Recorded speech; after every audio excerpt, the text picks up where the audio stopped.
Hello दोस्तों। 5 दिन के बाद मैं फाइनली अपने मामी के घर से अपना घर लौट रहा हूँ। और आज मुझे पैदल चलना पड़ रहा है क्योंकि मैं आज ऑटो बुलाने वाला था, लेकिन मेरे साथ मेरे दादाजी भी जाने वाले थे।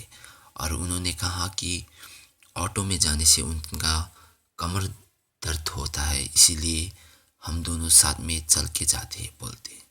और मेरा दादाजी बहुत ही धीरे चलता है, इसीलिए मेरा दादाजी मुझसे 20 मिनट आगे यहाँ से जा चुके हैं।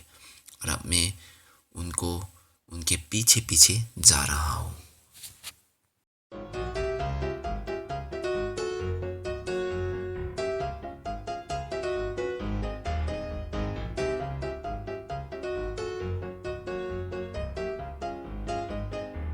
अब इतना देर चलने के बाद मैं काफ़ी थक चुका था और मुझे यहाँ पे रास्ते पे एक अंकल मिला जो मुझे पहचानता था, लेकिन मैंने उन्हें नहीं पहचाना।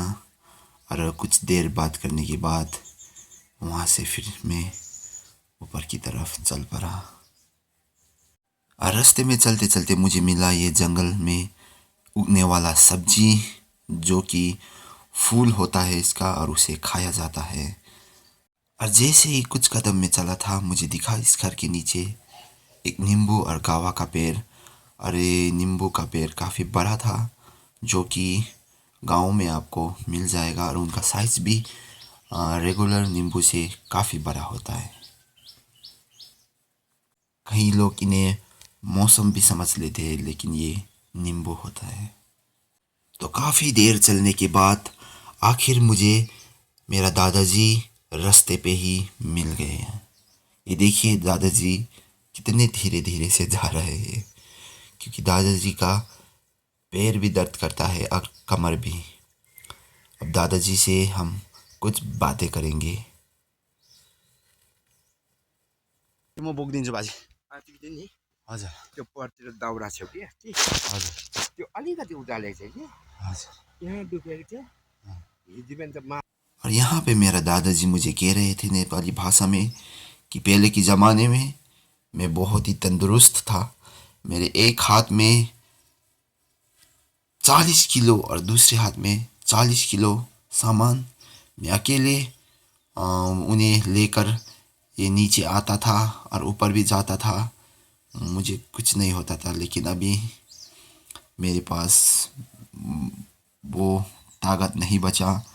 सचमुच में दोस्तों, जब तक हम जवान हैं तभी हम कुछ कर पाते हैं। जब ये उम्र ढल जाता है तब सचमुच में हम कुछ भी कर नहीं पाते। और आपको भी कभी ऐसे बूढ़े इंसान दिख जाए जिन्हें आपका मदद चाहिए हो, तो उनकी मदद ज़रूर कीजिएगा, क्योंकि कर्मा इज़ वेरी गुड। अब हम आ चुके हैं नेपाल के फिकल बाज़ार। और इसी के नीचे पहले मूवी हॉल हुआ करता था, लेकिन दोस्तों समय के साथ ये भी बंद पड़ चुका है। आज ज़्यादातर समय के बाद टाइम का ही बात हो रहा है। और ये देखिए फिकल बाज़ार, काफ़ी बड़ा बाज़ार है ये फिकल का, देखिए। और मेरा दादाजी ये भी बता रहे थे कि ये फिकल बाज़ार दरअसल एक इंसान का हुआ करता था, जो हमारे ही गांव से बिलोंग करता है। उस वक्त यहाँ पे ऐसा मार्केट नहीं था, लेकिन वो ज़मीन जो है वो उनका हुआ करता था। लेकिन उन्होंने इस ज़मीन को धीरे धीरे करके पूरा बेच दिया। और अभी उनके पास ज़मीन भी नहीं है और वो भी अभी नहीं है, लेकिन उनका ना पोता पोती तो है। और उन्हें काफ़ी मुसीबत का सामना करना पड़ रहा है अभी, क्योंकि उनके पास अभी बस थोड़ा ही मुट्ठी भर ज़मीन बचा है। और मेरा दादाजी कह रहे थे कि ज़िंदगी में कभी भी ऐसे गलती मत करना ज़मीन बेचने का, क्योंकि दोस्तों अभी देख सकते हैं कि ये फिकल बाज़ार कितना बड़ा एरिया है, जिसमें इतना बड़ा मार्केट है।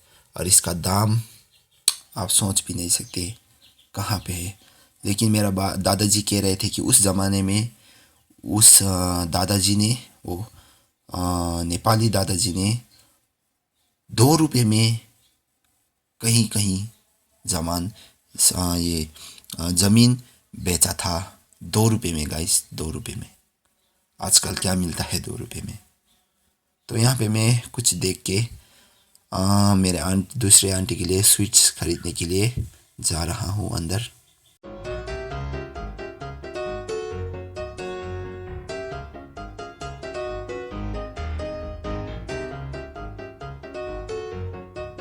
अब मैं स्वीट्स खरीद चुका हूँ अपने आंटी के लिए। लेकिन दोस्तों उस दुकान पे एक लड़की था जो कि काफ़ी अच्छे से बातें कर रहा था मुझसे। और मैं आपको बता दूं कि नेपाली लड़की सचमुच में काफ़ी सुंदर होता है।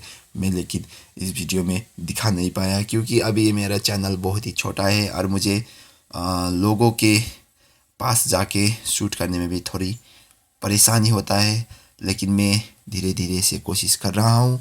अब हम आ चुके हैं बॉर्डर लाइन पे, जो कि है यहाँ पे पशुपति के नाम से जाना जाता है। ये इंडिया और नेपाल का बॉर्डर लाइन है। ये देखिए यहाँ पे काफ़ी आर्मी है।